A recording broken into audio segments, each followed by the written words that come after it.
Hey guys, in this video, I'll show you how to download and install Lightroom on PC. Alright, let's begin. First of all, you have to open any browser on your PC, and then on your browser, you have to search for Lightroom PC.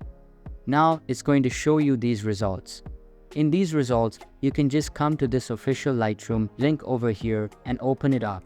Now, it's going to bring you to this web page. Just choose your operating system from this page, and then you have to choose the folder that you want to save the download in. Now it's going to start the downloading process. Once the downloading process is completed, you simply have to head over to the folder that you saved your download in and then extract it to the same location. After that, access the extracted folder and launch the setup.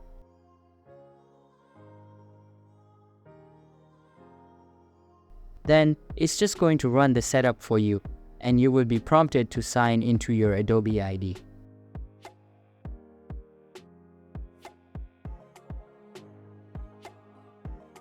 Once done, you can just close this window and get back to where you left off.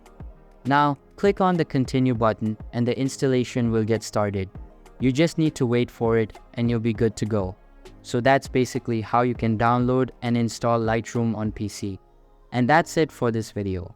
If you find this helpful, consider subscribing and giving this a big thumbs up. Thanks.